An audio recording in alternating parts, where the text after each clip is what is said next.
ರೈತರು ಸಂಕಷ್ಟಕ್ಕೆ ಸಿಲುಕಿದ್ದಾರೆ. ರೈತರ ಸಂಕಷ್ಟಕ್ಕೆ ರಾಜ್ಯ ಸರ್ಕಾರ ಸ್ಪಂದಿಸಬೇಕು, ಕೂಡಲೇ ಪರಿಹಾರವನ್ನ ಕೊಡಬೇಕು ಎಂದು ಶಾಸಕ ಬಿವೈ ವಿಜಯೇಂದ್ರ ಒತ್ತಾಯಿಸಿದ್ದಾರೆ. ಸದನದಲ್ಲಿ ಮಾತನಾಡಿದ ಅವರು ಕಳಪೆ ಬೀಜ ವಿತರಣೆ, ಬೆಳೆ ಹಾನಿ ಸೇರಿದಂತೆ ಹಲವಾರು ವಿಷಯಗಳನ್ನು ಪ್ರಸ್ತಾಪ ಮಾಡಿದರು. ನೀರಾವರಿ ಯೋಜನೆಗಳ ವಿಷಯವನ್ನ ಅವರು ಪ್ರಸ್ತಾಪ ಮಾಡಿದ್ರು. ಈ ವೇಳೆ ತುಂಗಭದ್ರಾ ಡ್ಯಾಂನ ಕ್ರಸ್ಟ್ ಗೇಟ್ ವಿಚಾರವನ್ನ ಪ್ರಸ್ತಾಪ ಮಾಡಿ ಹಿಂದೆ ಆಗಿರುವ ಅನಾಹುತಗಳು ಮುಂದೆ ಮರುಕಳಿಸದಂತೆ ಕ್ರಮವನ್ನ ಕೈಗೊಳ್ಳಬೇಕು, ಎಲ್ಲಾ ಕ್ರಸ್ಟ್ ಗೇಟ್ ಗಳನ್ನ ಪರಿಶೀಲನೆ ಮಾಡಬೇಕು, ಸರ್ಕಾರ ಎಚ್ಚರಿಕೆಯನ್ನು ವಹಿಸಬೇಕು ಎಂದು ಹೇಳಿದ್ರು.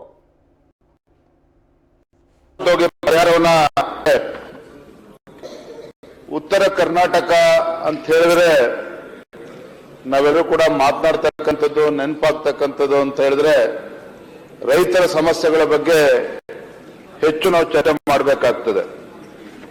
ಮತ್ತು ಈ ಭಾಗದಲ್ಲಿ ಶಾಶ್ವತವಾಗಿ ನೀರಾವರಿ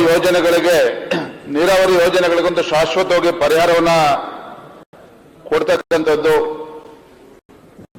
ಕಬ್ಬು ಬೆಳೆಗಾರರ ಸಮಸ್ಯೆ, ಅದೇ ರೀತಿ ಈ ಬಾರಿ ವಿಶೇಷವಾಗಿ ಗುಲ್ಬರ್ಗಾದಿಂದ ರಾಯಚೂರು, ಕೊಪ್ಪಳ ಭಾಗದಲ್ಲಿ ಇವತ್ತು ತೊಗರಿ ಬೆಳೀತಕ್ಕಂಥ ರೈತರು ಎದುರಿಸ್ತಾ ಇರ್ತಕ್ಕಂಥ ಸಮಸ್ಯೆ,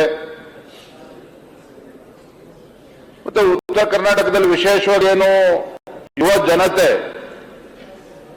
ಉದ್ಯೋಗ ಅವಕಾಶದಿಂದ ವಂಚಿತರಾಗಿ ನೆರೆ ರಾಜ್ಯಗಳಿಗೆ ಹೋಗ್ತಾ ಇರ್ತಕ್ಕಂಥದ್ದು, ಮತ್ತೆ ಹಿರಿಯ ಸದಸ್ಯರು ಸದನದಲ್ಲಿ ಪ್ರಸ್ತಾಪ ಮಾಡಿದ ಹಾಗೆ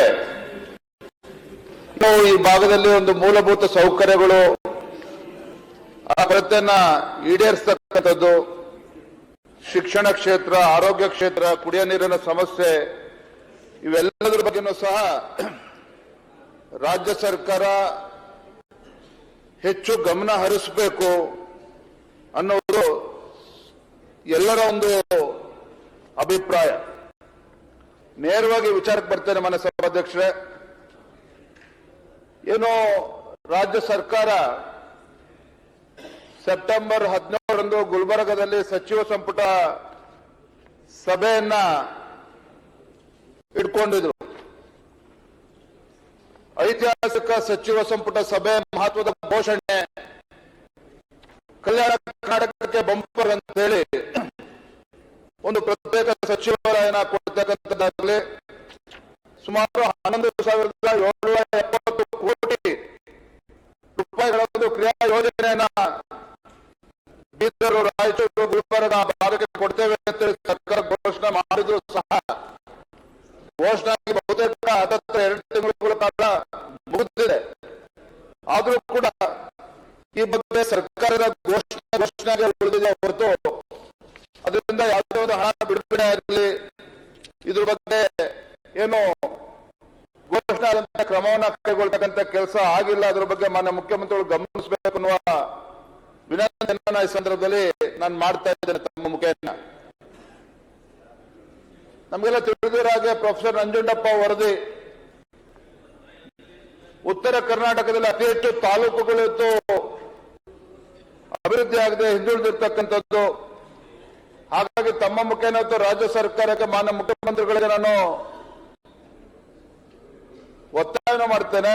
ಇವತ್ತು ತಮ್ಮ ಸರ್ಕಾರ ಬಂದಾಗಿನಿಂದ ಇವತ್ತು ಹಿಂದುಳಿದ ತಾಲೂಕುಗಳಿಗೆ ಯಾವ ರೀತಿ ಅನುದಾನವನ್ನ ಕೊಡಬೇಕು ಅಂತೇಳಿ ತಾವು ಚಿಂತನೆಯನ್ನ ಮಾಡಿದ್ದೀರಿ. ಆ ರೀತಿ ಅನುದಾನಗಳನ್ನ ಇಲ್ಲಿವರೆಗೂ ಏನು ಬಿಡುಗಡೆ ಮಾಡಿದ್ದಾರ, ಮತ್ತು ವಿಶೇಷವಾಗಿ ಉದ್ಯೋಗ ಸೃಷ್ಟಿಯ ನಿಟ್ಟಿನಲ್ಲಿ ಯಾವ ಕ್ರಮವನ್ನು ಕೈಗೊಂಡಿದ್ದಾರೆ ಅನ್ನೋದನ್ನು ಕೂಡ ಈ ಭಾಗದ ಜನರು ಉತ್ತರವನ್ನ ಅಪೇಕ್ಷೆ ವ್ಯಕ್ತಪಡಿಸ್ತಾ ಇದ್ದಾರೆ, ಉತ್ತರ ಸಿಗಬೇಕು ಅಂತ ಹೇಳಿ. ಇವತ್ತು ಕೃಷ್ಣಾ ಮೇಲ್ದಂಡೆ ಯೋಜನೆ ಬಗ್ಗೆ ಹಲವಾರು ಬಾರಿ ಚರ್ಚೆ ಆಗ್ತಾ ಇದೆ. ಇವತ್ತು ರೈತರು ಕೂಡ ಇವತ್ತು ನಿರಂತರವಾಗಿ ಇವತ್ತು ಹೋರಾಟವನ್ನ ಮಾಡ್ತಾ ಇದ್ದಾರೆ.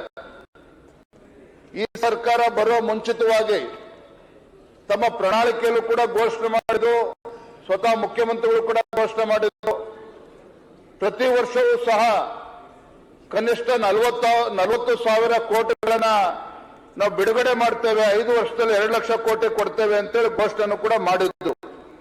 ಹಾಗಾಗಿ ಈ ವಿಚಾರದ ಬಗ್ಗೆ ಕೂಡ ಇಲ್ಲಿವರೆಗೂ ಯಾವುದೇ ರೀತಿಯ ಪ್ರಸ್ತಾಪನೂ ಆಗಿಲ್ಲ, ಬಿಡುಗಡೆನೂ ಕೂಡ ಆಗಿಲ್ಲ. ಹಾಗಾಗಿ ಸರ್ಕಾರ ಬಂದ ಮೇಲೆ ಯುಕೆಪಿನಲ್ಲಿ ಯಾವ ರೀತಿ ಮೂರನೇ ಹಂತದಲ್ಲಿ ಇವತ್ತು ಎಷ್ಟು ಭೂಮಿ ಸ್ವಾಧೀನಪಡಿಸಲಾಗಿದೆ. ಇವತ್ತು ದಶಕಗಳಿಂದ ಇವತ್ತು ರೈತರೇನು ಅಪೇಕ್ಷೆನ ವ್ಯಕ್ತಪಡಿಸ್ತಾ ಇದ್ದಾರೆ, ಏನು ಈ ಭಾಗದ ಮುಳುಗಡೆ ಪ್ರದೇಶಗಳು ಪುನರ್ವಸತಿ ಕಲ್ಪಿಸ್ತಕ್ಕಂಥದ್ದು. ಈ ವಿಚಾರದಲ್ಲಿ ಸರ್ಕಾರದ ನಿಲುವೇನು ಅಂತ ಹೇಳಿ ಇವತ್ತು ಈ ಭಾಗದ ಕಡೆಯಲ್ಲಿ ಇವತ್ತೇನೋ ರೈತರು ಬೆಳೆದಂತ ತೊಗರಿ ಸಂಪೂರ್ಣವಾಗಿ ರೋಗಕ್ಕೆ ತುತ್ತಾಗಿ ಇವತ್ತು ಸಂಪೂರ್ಣವಾಗಿ ಇವತ್ತು ನಾಶ ಆಗಿದೆ. ಏನಿವತ್ತು ರೈತರು ಇವತ್ತು ಬೀದಿಗೆ ಬರ್ತಕ್ಕಂಥ ಪರಿಸ್ಥಿತಿ ನಿರ್ಮಾಣ ಆಗಿದೆ. ನಾನು ತಮ್ಮ ಮುಖೇನ ರಾಜ್ಯ ಸರ್ಕಾರಕ್ಕೆ, ಮುಖ್ಯಮಂತ್ರಿಗಳಿಗೆ, ಗೌರವದ ಸಚಿವರಲ್ಲಿ ನಾನು ವಿನಂತಿಯನ್ನ ಮಾಡ್ತೇನೆ. ಏನಿವತ್ತು ಬೆಳೆ ಸಂಪೂರ್ಣ ನಾಶ ಆಗಿದೆ, ಅಲ್ಲಿ ಅಧಿಕಾರಿಗಳು ಹೋಗಿ ಇವತ್ತು ಸರ್ವೇನೂ ಕೂಡ ಮಾಡಿಲ್ಲ. ಯಾಕಂದ್ರೆ ಸರ್ವೆ ಮಾಡಿದ ತಕ್ಷಣ ಪರಿಹಾರ ಕೊಡಬೇಕಾಗ್ತದೆ.